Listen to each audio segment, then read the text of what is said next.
Tartaria par-ci, Tartaria par-là. Mais qu'est-ce qui Tartaria en fait? Est-ce que savent qu'à ça est? Ah, la Tartarie, aussi méconnue que mystérieuse. Aujourd'hui, sa simple évocation déchaîne les passions, souvent associée à des images sensationnelles telles que celle-ci. Il est difficile de déceler le vrai du faux, alors on va essayer d'y voir un peu plus clair. Tartaria par-ci, Tartaria par-là. Mais en fait, qu'est-ce que Tartaria?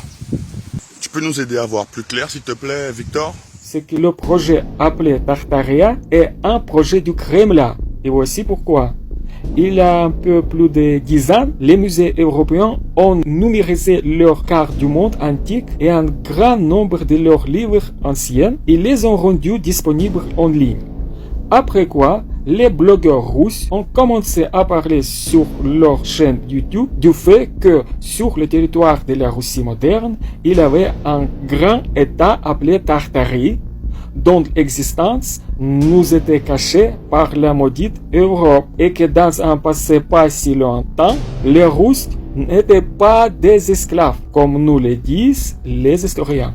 Et puis, le président de la Russie, Vladimir Poutine, lui-même, est intervenu dans cette situation. Il a fait preuve de génie. Il a tout simplement pris la tête de ces mouvements. Poutine est apparu à plusieurs reprises sur les chaînes de télévision centrale pour déclarer que 300 ans d'esclavage russe n'auraient peut-être jamais eu lieu. Poutine, avec son assistant Medvedev, a offert en janvier 2017 à l'un des dirigeants d'une région de la Russie une carte du XVIIe siècle représentant la Tartarie. Et cet événement a été diffusé sur toutes les chaînes de télévision russes. Ok, donc petit récapitulatif.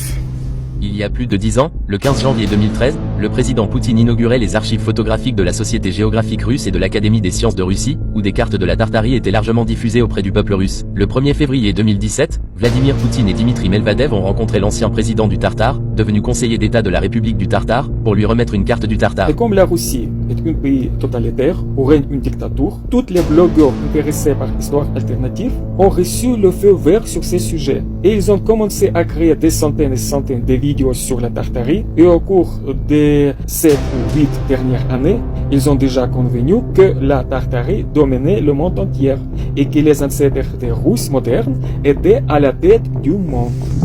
T'entends ça? Tartaria par-ci, Tartaria par-là. En fait, depuis quelque temps, on étiquette tout ce qui sort de l'ordinaire par Tartaria. Au point où de plus en plus de communautés s'approprient ce thème Tartaria. Et ça crée une confusion inimaginable.